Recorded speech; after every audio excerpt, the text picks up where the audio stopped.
1,00,000 మంది శివభక్తులతో కలిసి మహారుద్రాక్ష పూజలో పాల్గొనండి. వెంటనే కాల్ చేసి మీ పేరును నమోదు చేసుకోండి. నమస్కారం, నేను రమారావి. ఒంటరితనం ఇది ఒంటరిగా ఉన్న వాళ్ళనే కాదు, గుంపులో ఉన్న వాళ్ళని కూడా బాధిస్తూ ఉంటుంది. మన భావాలు ఇతరులు అర్థం చేసుకోరు. మనకంతా సమాజం, కుటుంబ సమాజం ఉన్నా, ఆఫీసులో జనం ఉన్నా, స్నేహితులు ఉన్నా కూడా మనకు భావాలు వాళ్ళకి అర్థం కావు. మన బాధ ఏంటో వాళ్ళకి అర్థం కాదు, అర్థం చేసుకోరు. ఇతరులకి అర్థం కాని బాధలు ఉన్నప్పుడు మనం ఒంటరిగా మిగిలిపోయామని అనిపిస్తుంది. ఎవరు నన్ను అర్థం చేసుకోవట్లేదు, నాతో ఎవరు అడుగు కలిపి ముందుకు రావటం లేదు, నేను చెప్పింది వింటలేదు, సహాయంగా ఉండట్లేదు. ఇలాంటి భావాలు మనకి జీవితంలో చాలాసార్లు కలుగుతాయండి. చాలా సడన్గా ఒంటరిగా అయిపోయామనిపిస్తుంది. ఇది మళ్ళీ ఏదైనా కోపమైతే జనాలతోటి మళ్ళీ మనం కలవగలిగితే, ఇటు కుటుంబంతో కానీ, స్నేహితులతో కానీ, సమాజంతో కనుక ముందుకెళ్ళగలిగితే ఇది ఒక తాత్కాలికమైన ఫేజ్గా ఉంటుంది. చాలా మంది జీవితాల్లో ఇది కనపడుతుంది. పెద్ద పెద్ద సమాజం, కుటుంబ సమాజాలు చాలా పెద్దవిగా ఉన్న వాళ్ళకు కూడా ఇది అనుభవంలోకి వస్తుంది ఎప్పుడో ఒకప్పుడు.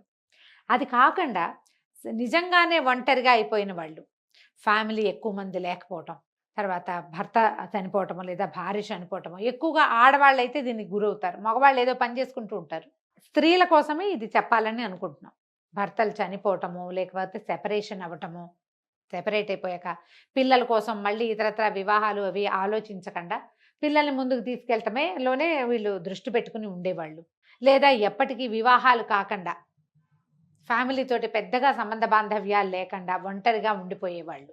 వీళ్ళు ఈ ఒంటరితనాన్ని ఎలా జయించాలి, నాకెవరు లేరు, తోడు లేరు, చెప్పుకునేందుకు అమ్మ లేదు, ఇలాంటివి వస్తూ ఉంటాయండి. నాకు వచ్చే మెసేజ్లో చాలా మటుకు ఏదో ప్రాబ్లంలో ఉన్నానండి, చెప్పుకోవడానికి మా అమ్మ లేదండి అంటారు. అమ్మ ఉన్నా అమ్మతోటి ఆర్చేది తీర్చేది ఏం ఉండదు కొన్ని సమస్యలకి. కానీ ఈ లేదన్న లోటు, నేను ఒంటరిదాన్నన్న భావన విపరీతంగా బాధిస్తుందండి. అందరూ ఉన్నా కూడా ఒంటరిగా ఉండేవాళ్ళు అక్క చెల్లి ఇద్దరు ఉంటారు. అప్పుడు కూడా వాళ్ళకి ఒకరితో ఒకరికి పడదు. నేను లోన్లీ ఫీలింగ్లో ఉంటాం. మనకే లోన్లీగా అనిపించడం ఎప్పుడూ సహజమే కొంతమందికి. దీనివల్ల డిప్రెషన్కి గురవుతారు. క్రమంగా ఏమవుతుంది, సమాజం మీద అయిష్టం వచ్చేసి పోట్లాట కోరులుగా తయారయ్యే వాళ్ళు కొంతమంది అన్నిటికీ పోట్లాడతారు. చెప్పుకునేందుకు దిక్కులేకపోవటం వల్ల చివరికి పోట్లాట కోరుతనం వస్తుంది, డిప్రెషన్ వస్తుంది, మానసిక సమస్యలు చాలా రకాలు వస్తాయి. దాంతోపాటుగా డయాబెటీస్ వస్తుంది సహజం. కానీ డిప్రెషను, ఈ ఒంటరితనము, ఈ సింగిల్గా థింగ్స్ని హ్యాండిల్ చేయలేకపోవటము, వాటన్నిటి వల్ల మనం సమస్యల్లోకి వెళ్తూ ఉంటాం. ప్రధానంగా మనం ఒకటి అర్థం చేసుకోవాలండి, లోకంలోకి మనం ఒక్కళ్ళమే వచ్చాం, మనతో పాటు ఎవ్వరూ రారు. వెళ్ళేటప్పుడు కూడా మనం ఒంటరిగానే వెళ్తాం.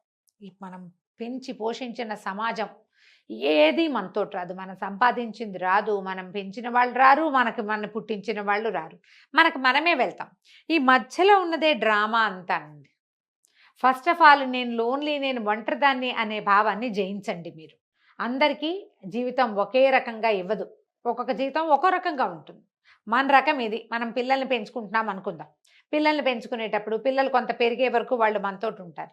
కొంచెం పెరిగాక వాళ్ళ సమాజం వేరే అవుతుంది, వాళ్ళకి సర్కమ్స్టెన్సెస్ మారుతాయి కదా. పిల్లలు పెద్ద క్లాసులకు వెళ్ళేసరికి వాళ్ళకి ఫ్రెండ్స్ సర్కిల్, వాళ్ళ కెరీరు, వాళ్ళ తాలూకు బంధువులు అనకూడదు, ఏమనాలంటే పార్ట్నర్స్, రకరకాల ఐడియాస్ వస్తాయి. వీటి వల్ల వాళ్ళతోటి మనకి సెపరేషన్ వస్తుంది. అందుకని పిల్లల మీదే పంచప్రాణాలు పెట్టుకుని ఉండే ధోరణి కూడా తప్పే. దీనివల్ల ఏంటంటే పిల్లలు ఎప్పుడు మనకు ఆన్సరబుల్గా ఉండాల్సిందేనని భావిస్తాం. ఓపెన్ అవుతుందా? వాళ్ళు ఆన్సరబుల్గా ఉండాల్సిందని మనం పిల్లల వెంబడబడి పిల్లలు తోకపుచ్చుకొని వెళ్తూ ఉంటాం. కొన్నాళ్ళు పోయాక వాళ్ళకు వచ్చే పార్ట్నర్స్ వల్ల వాళ్ళు మనని విదిలించేస్తారు. మనం ఆ ఆశాభంగాన్ని అసలు తట్టుకోలేం. అందుకని పిల్లలు ఉన్నా లేకపోయినా కూడా మన ఒంటరితనానికి మనమే సమాధానం చెప్పుకోవాలి. పిల్లలని సమాధానంగా భావించకూడదు. పిల్లలు ఒక పార్ట్ మాత్రమే. రెక్కలు వచ్చాక వాళ్ళ జీవితాలు వాళ్ళవి. వాళ్ళని వాళ్ళ రకంగా పోనిచ్చి మన రకంగా వెళ్తూ ఉండాలి. వదిలేయమని చెప్పట్లేదండి, చెప్పే పాయింట్ని సరిగ్గా అర్థం చేసుకోండి. మనకి వేరొక దారి ఎప్పుడూ ఉండాలి. దానివల్ల మనము హాయిగా ఉంటాం, మన పిల్లలు హాయిగా ఉంటారు. ఈ వేరే దారిని ఎలా ఏర్పరచాలి? ఎవరి పద్ధతిని బట్టి వాళ్ళు వెళ్ళాలండి. మీకు ఏదైనా వినడం ఇష్టమైతే వినండి. ఎక్కడ మంచి స్పీచ్లు లభిస్తాయో అక్కడికి వెళ్ళి వింటూ ఉండండి. మీకు ఏదైనా చూడడం ఇష్టం, వేరు ప్రాంతాలకు ఒక చిన్న గ్రూప్ ఆఫ్ ఫ్రెండ్స్ని ఏర్పరచుకుని చక్కగా గుళ్ళు గోపురాలు లేకపోతే ప్రకృతి దృశ్యాలు ఉండే చోట్లు. అందరికీ గుళ్ళు గోపురాలు ఇష్టం ఉండదండి, నేను ముందే చెప్తా. కానీ అది కాదు, సైట్ సీయింగ్ అయినా వెళ్ళొచ్చు, రకరకాల ప్లేసులు చూడడం. మీకు ఏదైనా చదువుకోవటం ఇష్టం, శుభ్రంగా మంచి పుస్తకాలని మీ స్నేహితులుగా చేసుకోండి. తోట పని ఇష్టం, తోట పని చేయండి. ఇంట్లో పని ఇష్టం, ఇంట్లో పని చేసుకోండి. వంట ఇష్టం, ఇద్దరు ముగ్గురికి ఎవరికైనా ఫ్రెండ్స్కి వంట చేసి పెట్టండి. మీరు ఏదో ఒకటి చేసి, ఏదో ఒకటి మనకి సాయపడేది, మన ఒంటరితనాన్ని జయించేది, మనని సమాజంతో కలిపి ఉంచేది అయిన పనిని ఒకదాన్ని పెట్టుకోండి. దీనివల్ల మీరు ఒంటరిగా ఫీల్ అవ్వరు. మీకు ఒక ప్రత్యేక సమాజం ఉంటుంది. లాంగ్ రన్లో కూడా అది మీకు ఎప్పుడు మీతో పాటు తోడుగా ఉంటుంది. కుటుంబాన్ని వదిలిపెట్టి సాము నేల విడిచి సాము చేయమని చెప్పట్లేదు నేను, చేయకూడదు కూడా.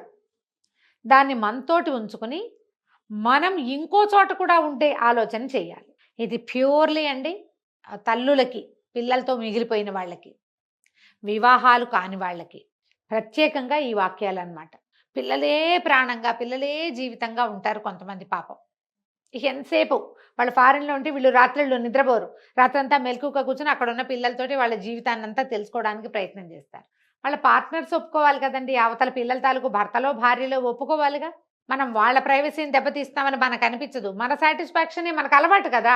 ఎప్పుడు రోజంతా పిల్లలతో మాట్లాడడం, ఆ పెళ్ళాం వచ్చినా లేదా ఆ మొగుడు వచ్చినా మనతోటే మాట్లాడాలనుకుంటాం, లేకపోతే మన పిల్లాడు మనకు వదిలేశాడు అనుకుంటాం. అడ్డాల నాడు బిడ్డలు గడ్డాల నాడు కాదు కదా ఇలాంటివి చెప్పుకుంటాం.